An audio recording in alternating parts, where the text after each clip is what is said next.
Howdy, readers. I'm Jason. This is Chapter and Verse, and welcome to another Ramble with the Yarn. It occurred to me recently that I haven't done one of these in a while. I don't think I did one at all in July. And then I think my ramble in June was a ramble without the yarn. So there has been very little crocheting happening in my life here of late, and it occurred to me that needed to be remedied. And it also occurred to me that there were two or three things that it would be fun to talk with you guys about. Sort of bookish movie things that have unfolded or landed or transpired here in the last couple of weeks. I wanted to talk to you guys about the trailer for the new Terrence Malick film, which I had been waiting for a very long time, and that just landed a couple of weeks ago. And also about Toni Morrison's death. There hasn't been as much discussion of that on BookTube that I've seen, anyway. Maybe I'm just missing it. But I thought that would be a good thing to chat about for a little while. I could just share with you guys my experience of her work. So here we are at the tail end of a weekend, and I couldn't really be more exhausted than I am. I took Friday off and drove down to Cheyenne, and then my brother and my friend Dylan and I drove from Cheyenne to Denver for a concert. We met my friend Paul down there, and the four of us saw Devour the Day, Pop Evil, Seven Dust, and Skillet at the new Mission Ballroom, which is a new concert venue down there in Denver that was designed with sightlines and acoustics in mind. And I am a huge Skillet fan, and my brother is not, and so I told him, because I can't drive in Denver, I can't drive in big cities, I'm just too afraid of the traffic. I said, listen, if you'll go to this with me, if you'll drive us, I will buy your ticket. And he's a big concert goer, and so even though he's not necessarily a fan of the music, he likes the idea of seeing bands live. And in my opinion, Skillet is the best live band out there. This was the second time I've seen them. I have never seen a band on stage that seems to perform with as much joy, as much connection with their audience. When I first saw them in concert 2 years ago, at that time I had only ever heard one of their songs, and I went because I had a free ticket from the radio station where I work, and I was converted, absolutely converted. I couldn't believe how good they were. I literally couldn't believe it. And I have seen a lot of really great bands in concert over the years. And Skillet's the best. They're just the best. And they confirmed that again the other night. So the other three bands I had never really heard much of going into the show. Pop Evil was really quite good. I liked their songs. I thought they were really good performers. Seven Dust is a little heavy for me. I don't know that I will ever seek out a Seven Dust song on iTunes or what have you. That was a little bit intense, especially owing to the mosh pit that broke out just to the right of us. And given that my brother and I are both in our 40s and have bodies that have seen better days, that was not something we wanted to be involved with. So I kept yelling at Dylan during it that we were the last line of defense, and I was literally bracing my left foot out and just kind of, I don't know, making a barricade of my body so that the mosh pit couldn't involve us or get past us, and we were successful at that. But anyway, so I drove 2 hours, 15 minutes, 2.5 hours from Casper, Cheyenne, another 2 hours to Denver, and then we stood for 5 hours at the concert, and then drove back to Cheyenne, and didn't get back to Cheyenne until 2 o'clock in the morning on Friday night, and I didn't get to sleep till 3 o'clock in the morning, and then I was awake at 7 o'clock in the morning, had breakfast, and drove another 2.5 hours back to Casper. That would have been a difficult thing to do at the age of 21, but I am 44. So the weekend has been basically me trying to recover from that. There's been more napping than usual, and Epsom salts, Epsom salts. Is that an N or an M at the end of that word?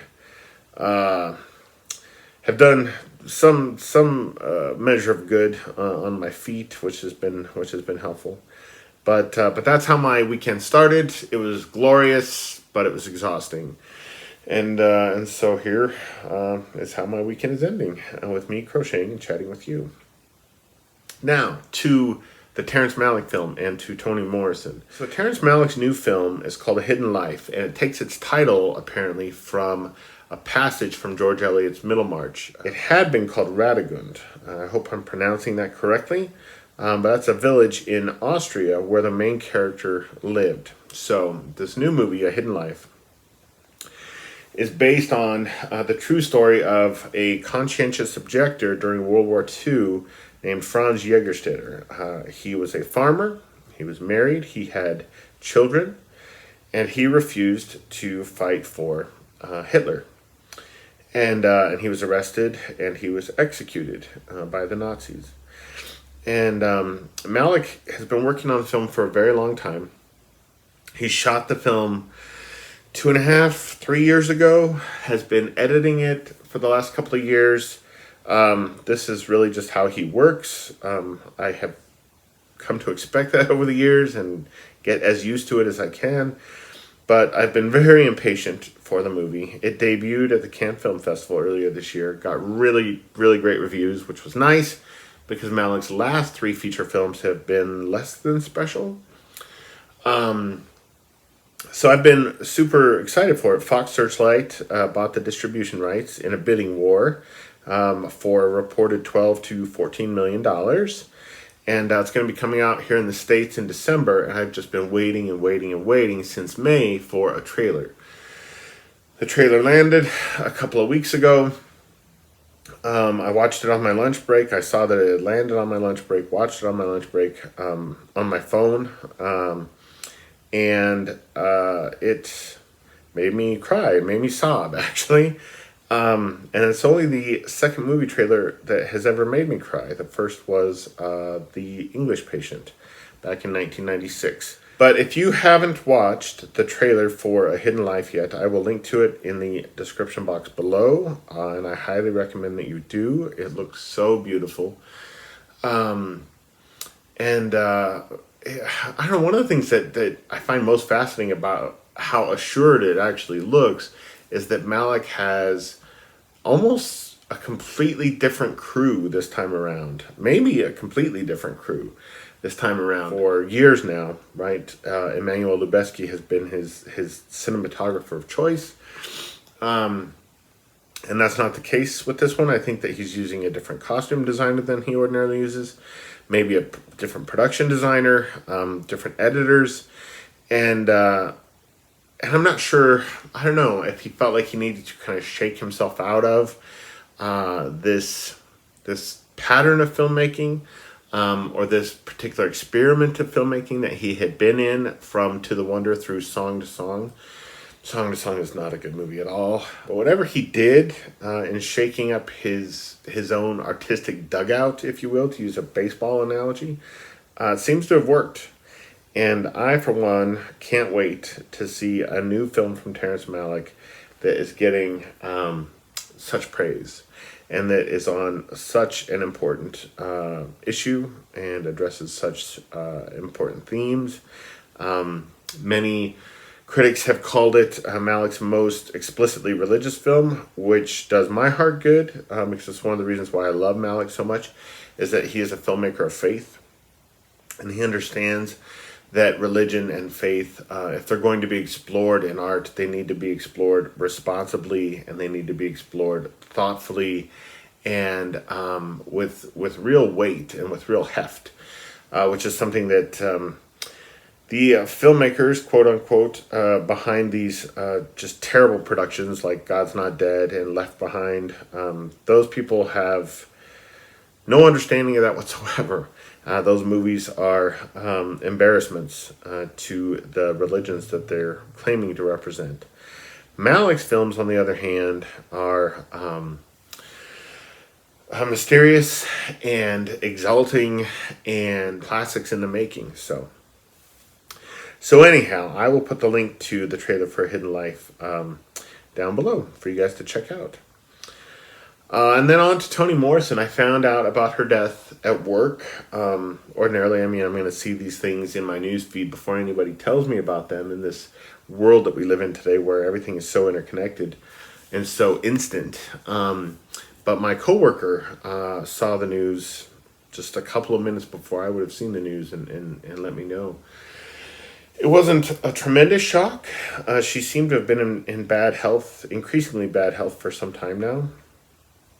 But it was sad news all the same.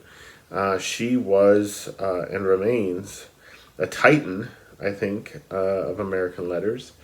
I would have said, after the death of Philip Roth, I would have said that Toni Morrison, a month ago, I would have said Toni Morrison was probably one of America's 3 greatest living novelists, alongside Cormac, McCarthy, and Marilynne Robinson. I have read 4 of Toni Morrison's books. I have read Beloved, A Mercy, Sula, and Song of Solomon. And interestingly, I have given, over the years, all 4 of them different ratings on Goodreads. So Beloved is a 5-star book for me. Song of Solomon is a 4-star book. Would have been a 5-star book, except for its final act, which I remember as being something of a mess. A Mercy was a strong 3-star book for me. That was a novel that arrived pretty late in her career. And it just seemed, I don't know, it seemed slight somehow when compared with the kind of verbal energy and the just huge ideas of Beloved and Song of Solomon. But A Mercy was still a fine novel. And then Sula, I read back in college, which is also when I read Song of Solomon and Beloved. And Sula was a book that, so I gave it 2 stars. I have no memory. Pardon me. I have no memory of Sula at all. And if you would have asked me a week after I finished reading Sula what it was about, what had happened in it, I don't think I would have been able to tell you. There are just some books like that for me. When I read The Optimist Daughter by Eudora Welty, as soon as I was done with that novel, I couldn't have told you shit about it. The only thing to this day that I remember about The Optimist Daughter is that there was a scene with an empty cupboard. That's all I remember about that book. But that is more than I remember of Sula. I remember literally nothing about that. And it wasn't because I was baked or something when I was in college. I never smoked grass. It's funny, I was having a conversation with my coworkers, neither of whom is that much younger than me, but we were talking about marijuana here recently, and I referred to it as grass, and they just laughed hysterically and talked about how I was revealing my age and referring to it as grass. But anyway, yeah, I never did that in college. I don't do it now. And so it couldn't have been that I was reefered up or whatever, and that was why I wasn't remembering the book. But yeah, Sula just made no impression on me. Beloved, on the other hand, I read, I was probably a sophomore in college, and I was taking a contemporary multicultural literature class. Oh, God. It's the after effects of the concert. And Beloved took me about 80 pages to really get into. The first 80 pages I found a real struggle. A struggle to understand what was happening. A struggle to just find any kind of connection to the book. But when the connection hit, it hit hard. And I was just absolutely riveted for the rest of that novel. And I've still only to this day read it once. And that was, God, I don't know how old I was. I was probably 21, something like that. So it was, figure 23 years ago that I read Beloved. And I just fell in love with it. I was devastated by it and very spooked by it, very haunted by it. When the film, which starred Oprah Winfrey and Danny Glover, Tandy Newton, Kimberly Elise, B. Richards, Jason Robards, and just a little teeny tiny role, came out in 1998. My brother and I went and saw it in the theater.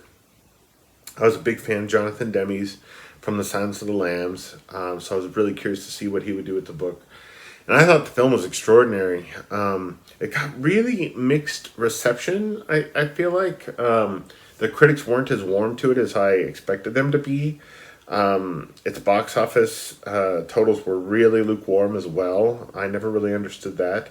I thought it was a great film.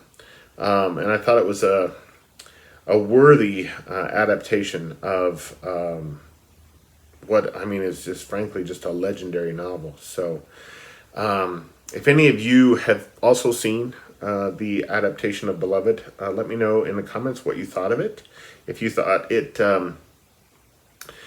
went toe to toe nicely with the text and did a good job with that novel. I would guess that was a novel prior to being made into a film that a lot of people thought was unfilmable.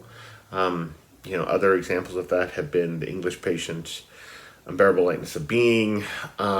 People have been saying that for years now about Blood Meridian. They're probably right, since Blood Meridian really doesn't have a plot, and it's just wall-to-wall killing.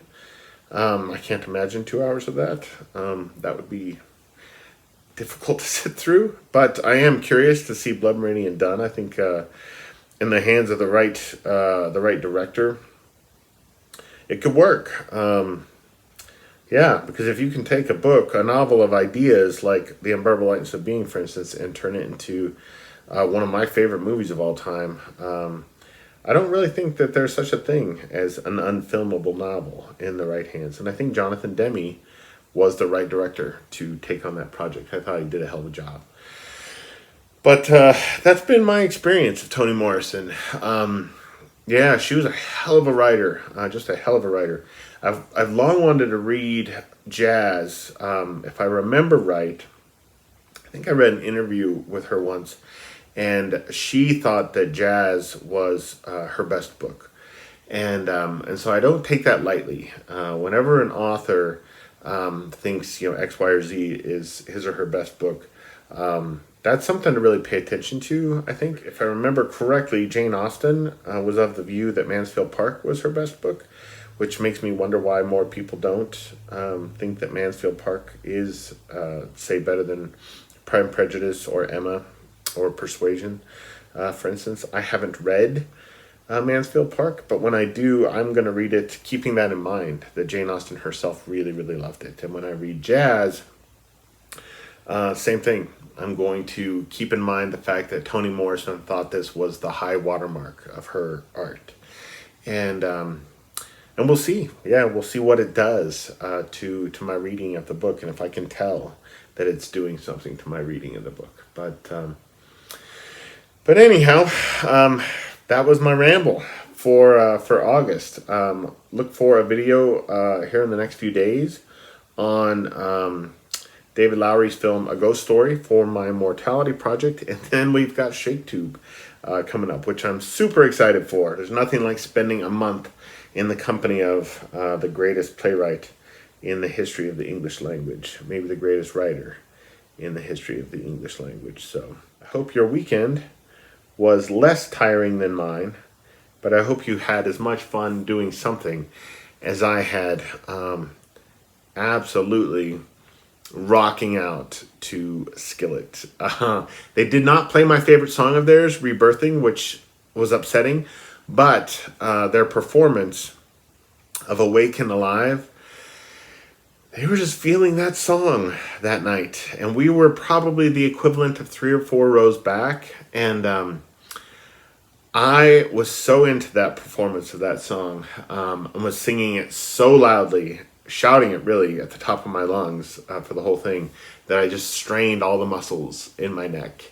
And Yeah, that was pretty glorious. When they were done playing the song, my friend Dylan turned to me and said, "That gave me goosebumps." Yeah, that's what Skillet does live. If you've never seen them, even if you're not a fan, the next time they are playing near you, spring for a ticket, go see them, and thank me later. So I'll talk to you guys again very soon. Adios.